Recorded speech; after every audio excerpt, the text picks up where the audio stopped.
Sometimes, life hands you a fight you didn't ask for, but when you're backed into a corner on your own land, you either roll over or push back with everything you've got. My name's Ethan Caldwell, a 40-year-old former Navy SEAL turned small business owner, running a website selling camping gear from my 5-acre slice of heaven in Willow Creek, a quiet suburban neighborhood in Oregon. This land, inherited from my parents after they passed 4 years ago in 2021, is more than just dirt and trees. It's a legacy. My family's been hunting here for generations, and my loyal German shepherd, Max, my companion from my military days, loves this place as much as I do. But what started as a peaceful morning hunt in September 2025 turned into a battle that would shake this neighborhood to its core, exposing secrets, toppling bullies, and uncovering stakes higher than anyone imagined. Where are you reading this wild tale from? Let's see how far this story travels. Willow Creek isn't exactly the gated community it pretends to be. Built in the late 80s, it's a mix of modest homes and overzealous HOA rules, the kind that dictate how many inches your lawn can grow before you're slapped with a fine. When my parents bought this place, the HOA was a sleepy outfit, barely noticeable. That changed when Karen Mitchell took over as president in 2021, right around the time I moved back after my parents' deaths. Karen, 55, freshly divorced, and with a wardrobe straight out of a corporate boardroom, runs the HOA like she's commanding a battleship. Every detail of her life, her sleek black BMW, her perfectly manicured nail screams control. She patrols the neighborhood, clipboard in hand, ready to pounce on anyone who dares park their truck a little too close to the curb or paint their mailbox the wrong shade of beige. That September morning, I woke at 5 a.m., the air crisp and perfect for hunting. I'd planned this for weeks, double-checking local laws, securing my hunting license, and ensuring my 5 acres bordered by 60 acres of undeveloped forest were well within legal bounds for a hunt. My rifle in hand, Max trotting beside me, I set up in a tree stand 250 yards from my house, far from any neighbors. The hunt was clean, a 6-point buck, one shot, no suffering. Max and I spent the morning field dressing it, a ritual my dad taught me years ago. I was lost in that quiet satisfaction, thinking of him, when voices broke the calm. They came from a walking path that skirts the edge of my property, a trail the neighborhood uses for jogs and dog walks. Apparently, Karen and her morning walking crew heard my shot. Now, this path is a solid 250 yards from where I fire, nowhere near danger. Hunting on private property is legal in our county, and I'd followed every safety protocol. But Karen, in full-on panic mode, called the sheriff, claiming an active shooter was loose. When deputies arrived and explained I was within my rights, she didn't back down. Instead, she doubled down. 3 days later, a $600 fine landed in my mailbox, along with an HOA letter accusing me of endangering community recreation and violating some vague neighborhood safety ordinance. I read it 4 times, each pass making my blood boil. No such rule existed in the HOA bylaws. I pored over the covenants, page by page, and found nothing about hunting or firearms restrictions. This wasn't about safety, it was about Karen flexing her power. I called the HOA office, and Karen herself picked up. Her voice started syrupy, all fake concern about community standards, but when I pointed out her citation was baseless, she turned cold. "Mr. Caldwell," she snapped, "the HOA has the authority to protect our residents. If you don't like it, you're welcome to leave." That was it, no discussion, just a clear message: obey or get out. I wasn't about to let some suburban dictator run me off my family's land. That's when I turned to my neighbor, Jack Thompson, a 68-year-old retired electrician and Vietnam vet who'd lived in Willow Creek since its first homes went up. Jack had seen it all, and when I showed him the fine, his eyes narrowed. "Ethan," he said, "this is how Karen operates. She's been harassing folks who don't fit her perfect little vision for years. The Millers, the Garcias, they all left after she made their lives hell." Jack dropped a bombshell. Karen's tactics weren't random.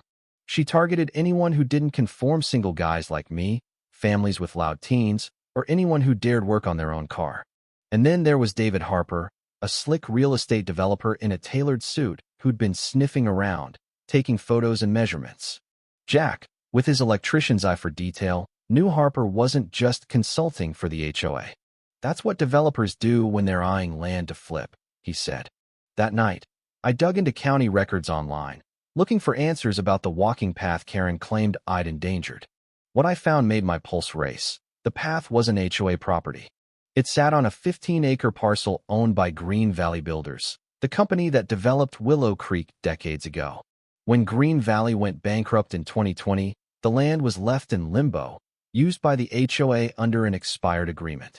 And now, it was up for auction in 2 weeks, starting at $70,000.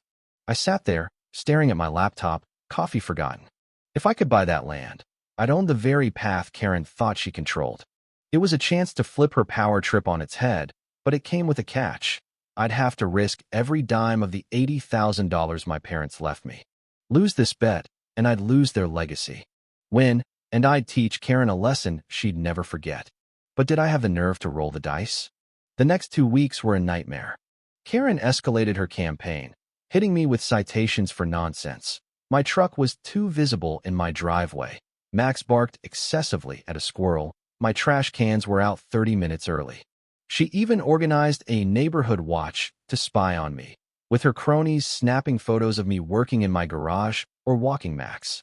Neighbors who'd once been friendly started avoiding me, their eyes darting away as if I were a criminal. The worst came when Karen sent a mass email about threatening behaviors in the neighborhood, clearly aimed at me, accusing me of reckless firearm use and uncontrolled pets. It was a calculated move to turn everyone against me, to make me the outcast until I broke and sold my land. Jack was my lifeline. While others shunned me, he dropped by with coffee, sharing stories of Karen's past victims and urging me to fight. Bullies like her bank on you giving up, he said.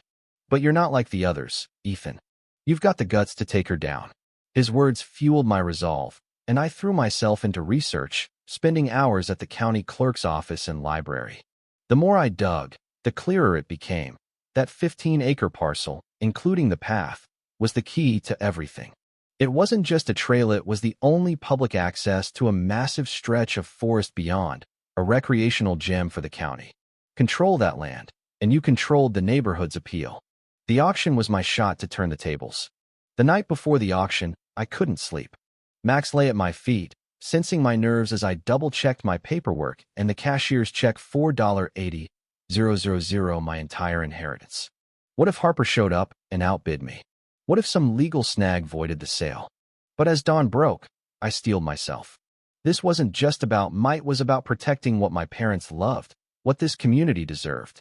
I arrived at the county courthouse early, scoping out the small auction room. A few regulars milled about, including a retiree who bought cheap lots for fun. Then, with minutes to spare, 2 people walked in, a polished woman in her 50s, probably a real estate agent, and David Harper himself, looking rushed and tense. Our eyes met, and I saw a flash of recognition, knew who I was. The auction moved fast. When the auctioneer called up the 15-acre parcel, I bid $70,000 immediately. The woman countered at $72,000, and the retiree dropped out. Harper jumped in at $75,000, his jaw tight. I went to $80,000, my heart pounding. This was everything I had. Harper hesitated, then bid $81,000. The room held its breath. I made a split-second call, $83,000, I said, dipping into emergency savings I'd sworn not to touch. Harper whispered frantically into his phone, then shook his head. Going once, going twice, sold to bidder number 12 for $83,000. The gavel slammed, and a wave of relief and triumph hit me. I'd done it. I owned the path. Harper approached me after, his smile forced. Nice buy, Mr. Caldwell. My clients might be interested in discussing development options. I shook his hand, grinning.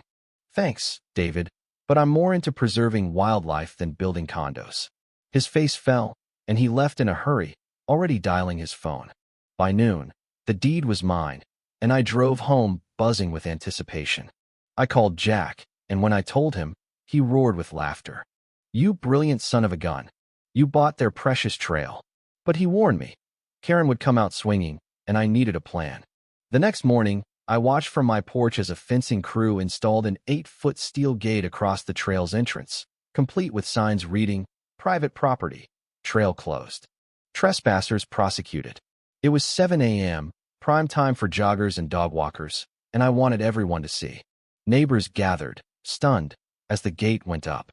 Karen's walking buddy, Linda, confronted me, her voice shrill. "You can't close our trail. The HOA owns it." I showed her the deed on my phone, calmly explaining I'd bought it fair and square. Her jaw dropped, and whispers spread through the crowd. By 8:30, my phone rang. "Ethan Caldwell, what the hell are you doing?" Karen's voice was pure venom. I kept my tone light. "Just managing my new property, Karen. Anything I can help you with." She exploded, threatening lawsuits and claiming the HOA had rights to the land. I let her rant, then dropped the truth. The HOA never owned the trail. It was Green Valley's, and I'd bought it legally for $83,000.